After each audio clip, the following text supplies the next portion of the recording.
Paulina, buenos días a nuestro público televidente. El día de hoy vamos a hablar sobre un tema sumamente importante, pues se trata de la educación de nuestros estudiantes, de nuestros hijos, de nuestros jóvenes. Mucho se habla a veces de aumentar el presupuesto, algo que definitivamente es importante, como lo es la gestión de la educación, pero también hay que centrar esfuerzos en la atención del recurso humano. Para hablar sobre este tema vamos a conversar pues con la licenciada. Ella es Ana María Hernández, coordinadora de la Gran Campaña por la Educación, que nos acompaña esta mañana. Y vía telefónica vamos a enlazar también con la doctora Beatriz Ábalos. Ella es una experta chilena que ha venido a Guatemala justamente el día de hoy. Va a estar dictando una conferencia sobre la importancia de la formación inicial universitaria de los docentes. Así que a ambas, bienvenidas esta mañana. Quisiera empezar tal vez con la doctora Ábalos para que nos comente ¿qué es la profesionalización docente y cuál es su importancia, doctora? Bienvenida. Muchas gracias, buenos días a todos. Hablar sobre los docentes es una tarea es muy importante porque yo creo que hay un reconocimiento ya a nivel internacional de que los docentes juegan un papel muy importante en los logros educativos de los niños y de los jóvenes. La tarea de la docencia, de la enseñanza, no es fácil. Es una tarea que requiere buen nivel de conocimiento, buen nivel práctico de habilidades de enseñanza y capacidades también para tratar la diversidad y las distintas capacidades, digamos, lo distinto de cada uno de los niños y de los jóvenes. Y eso requiere preparación y eso es parte de lo que llamamos a las profesiones. Las profesiones en general requieren un tiempo de preparación, un tiempo de práctica e incluso al comenzar su ejercicio requieren apoyo. Y por tanto, yo diría que, y yo no soy la única, esto se dice fuertemente en todas partes, la docencia es una profesión. Ahora bien, hay una relación directa, al parecer, licenciada Hernández, entre los resultados de las evaluaciones de nuestros jóvenes acá de educación media y los resultados de las evaluaciones de los docentes, porque, por ejemplo, usted me corregirá, pero 8 de cada 100 de nuestros estudiantes ganan las pruebas de matemáticas y alrededor de 20 de cada 100 las de lectura.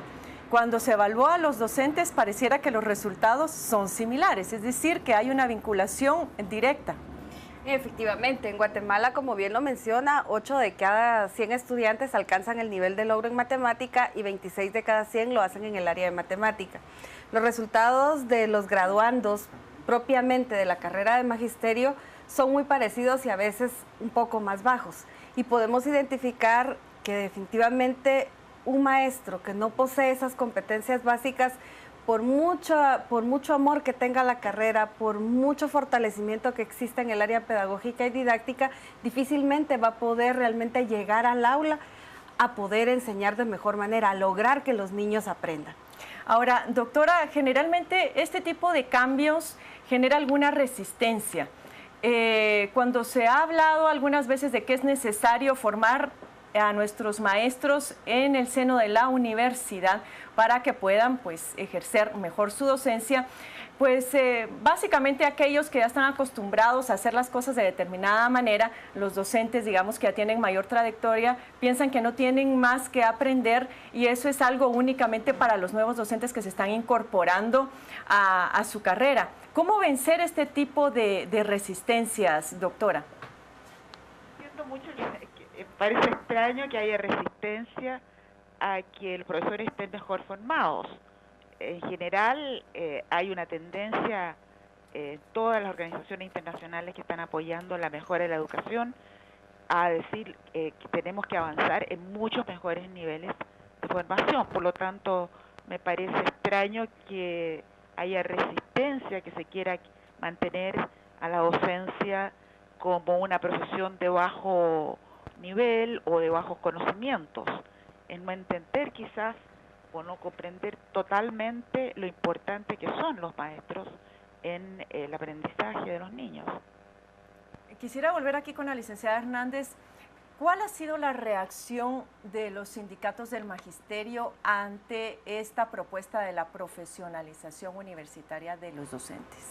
Bueno, específicamente en el tema de profesionalización de docentes en servicio y también de la formación inicial docente, es el punto en el que estamos de acuerdo. Es decir, los sindicatos y sus líderes están totalmente de acuerdo en que estos procesos se den.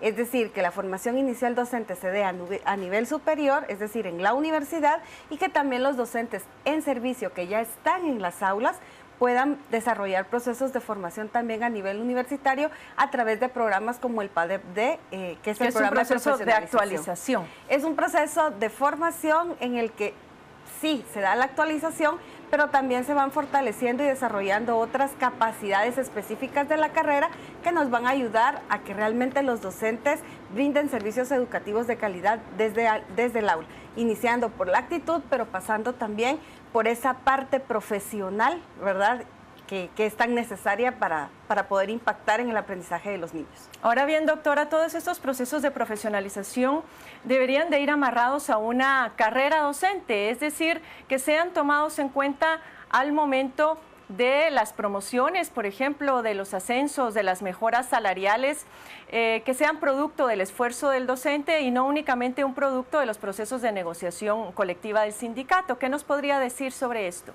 Claro, yo creo que es muy importante que se establezca una buena carrera docente que siga un poco el crecimiento en experiencia que van teniendo los docentes a través de sus años de trabajo y que de alguna manera se premie también los esfuerzos más grandes, más novedosos casi de los profesores por contribuir no solo al aprendizaje de sus alumnos, sino también al desarrollo de la escuela en la que trabajan y la comunidad escolar en general. El trabajo con los padres, todo eso debiese ser considerado en un buen sistema de carrera docente. Guatemala, licenciadas, no sé cómo lo estará trabajando el Ministerio de Educación, es decir, se ha iniciado con este proceso, pero ¿qué vinculación va a tener con la carrera docente? Bueno, pues esa es nuestra lucha también, es decir, debe existir y debe empezarse a sentar las bases para desarrollar una carrera docente como tal, una carrera de la educación que nos permita que los mejores estén dentro de la carrera, que los mejores estén dentro del aula formando a nuestros niños, a nuestros adolescentes y jóvenes. Actualmente los docentes en Guatemala incrementan su salario únicamente por la cantidad de tiempo que permanecen en el centro escolar, a diferencia de otros países en donde los incrementos salariales no se dan solo por antigüedad, sino también por mérito. Es decir, qué tipo de preparación, qué tipo de actualización y profesionalización ha ido desarrollando el docente a lo largo de su vida, acompañado o paralelo al proceso de experiencia, que es muy importante también, pero sobre todo pues vinculándolo a los resultados de los estudiantes. No quiero decir con esto que si los alumnos pierden, el maestro tenga que salir del sistema, pero vamos dando cierto acompañamiento que nos permita, ¿sí?, ir fortaleciendo esas capacidades en los docentes y que cada día se formen de mejor manera para atender a la niñez guatemalteca. Mucho se habla, doctora Ábalos, sobre aprender, pero realmente, ¿qué es aprender? ¿Qué es el aprendizaje? ¿Será únicamente ganar las clases, sacar buenas notas? ¿Qué nos puede decir sobre esto? Obviamente que aprender no es equivalente a sacar buenas notas. Las notas son una expresión de logros educativos. Aprender es un proceso complejo, depende de lo que uno va a aprender. Va a aprender conocimientos, por ejemplo, eso puede tener una parte que es simplemente datos o una parte que es comprensión de conceptos, que significa usar habilidades de análisis, habilidades de juicio, de comparación. Todas esas habilidades se tienen que desarrollar a través de buenos estímulos de parte de los docentes o de parte de las personas que están tratando de lograr conocimientos en otros. Entonces el conocimiento tiene distintos niveles. Un nivel mínimo es el saber los datos y un nivel máximo es poder relacionar, poder deducir de ciertos conocimientos otros conocimientos poder inventar al final del día nuevas formas de, o no es inventar, pero poder imaginar nuevas formas de hacer avanzar el conocimiento.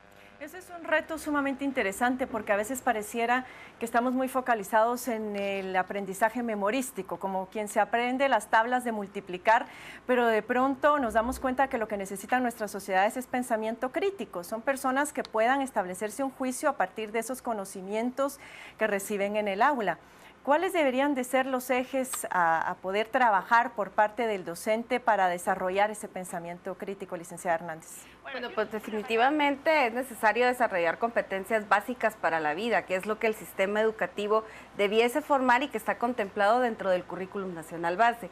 El problema es que lamentablemente nuestros docentes no poseen esas competencias básicas, por ejemplo, en áreas como lectura, matemática, como formación ciudadana también, que nos permiten ese desarrollo de valores y de alguna manera también en el docente esas competencias específicas de la carrera, como lo es el área de pedagogía, el área de didáctica, de psicología, pero que de alguna manera entran en un equilibrio perfecto para poder ofrecer las mejores oportunidades. La matemática, por ejemplo, que se insiste tanto en estas pruebas de matemática, es decir, dimensionar la importancia de que el 100% de nuestros alumnos ganen esas pruebas pasa por reconocer, por ejemplo, que aquellas personas que no tienen pensamiento lógico, y tal vez usted no los puede explicar mejor, son incapaces de resolver problemas básicos en su vida cotidiana.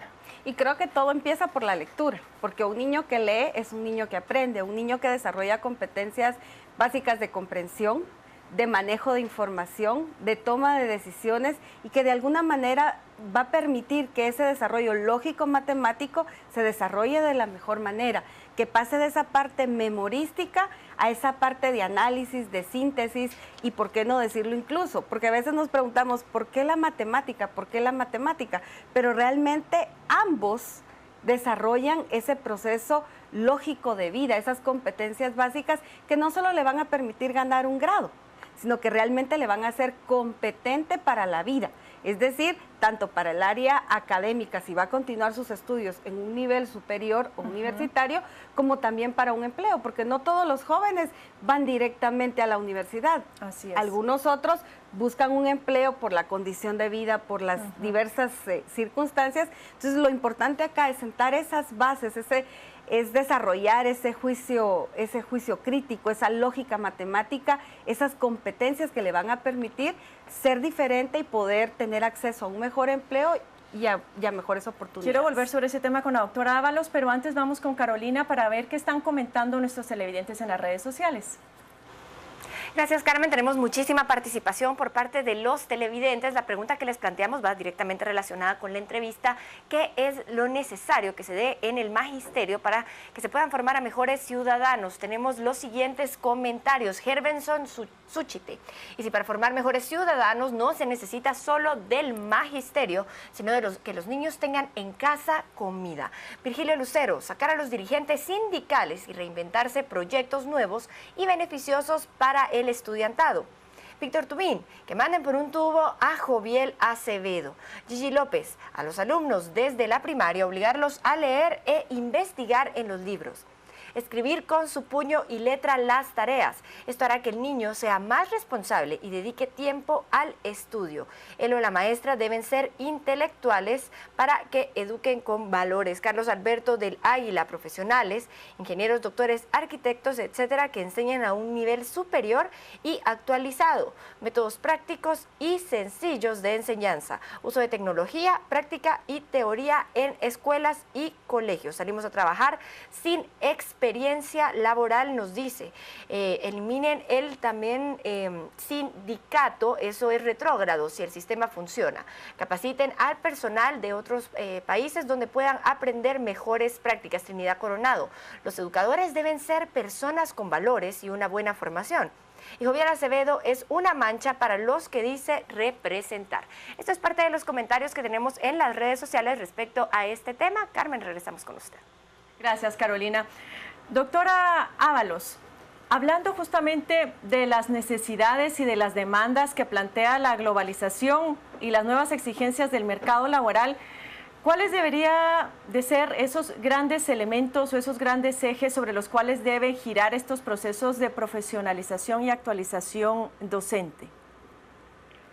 Bueno, yo creo que si volvemos al tema inicial, si creemos que los profesores son personas que tienen una tarea importante y compleja, difícil que realizar, entonces tenemos que prepararlos bien y tenemos que prepararlos con las herramientas de las que disponemos en la sociedad del siglo XXI, no con las herramientas que dispusimos en el siglo XIX o el siglo XX.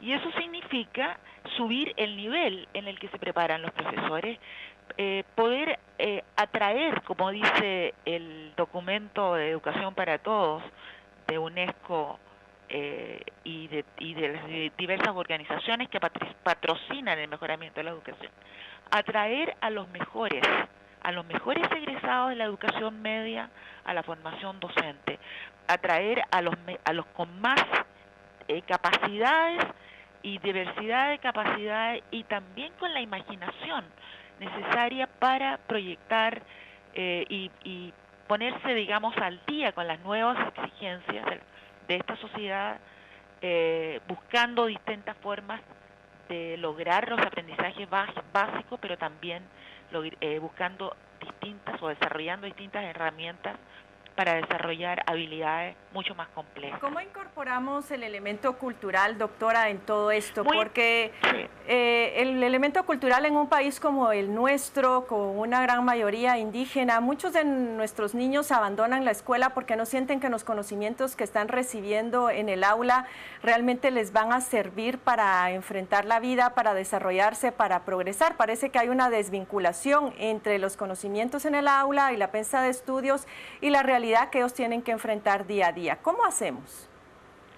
Bueno, eso es muy importante. Para eso, esa es otra faceta de la formación de los profesores, entender la diversidad cultural, poder manejar los elementos más propios de cada una de las culturas, y aquí en Guatemala hay una larga tradición de tratar de hacerlo. Así que, pero eso requiere preparación también. Pueden entender mejor, obviamente, las demandas de la cultura y la manera de comprender el mundo que tienen las distintas culturas, aquellos que pertenecen a esa cultura. Y cuando no pertenecen, tienen que tratar de entrar en ella, y eso significa formación. Pero ciertamente un elemento fundamental de una buena profesión docente es que pueda manejar esa diversidad cultural, conociendo desde dónde sale, desde dónde parte el niño, cuáles son sus visiones del mundo que lo rodea, cómo es su comprensión de los distintos conceptos, y desde ahí ir construyendo el conocimiento más, llamémoslo así, más universal que requiere el participar en una sociedad moderna. Ahora, sobre este tema, licenciada Hernández, una de las críticas que se había hecho a este proceso de profesionalización universitario es que se iba a canalizar únicamente a través de la Universidad de San Carlos. No sé si finalmente se incorporaron otras universidades, pero estas universidades no están, digamos, con presencia en todo el territorio nacional, con lo cual no todos los estudiantes que sienten tener vocación de docentes iban a poder tener la oportunidad de capacitarse a nivel universitario. ¿Esto se resolvió? ¿Cómo es que va a funcionar? Bueno, es importante decir que la primera promoción de bachilleres con orientación en educación egresó en el año 2014 y ya de hecho han culminado el primer semestre de formación específicamente en la Universidad de San Carlos.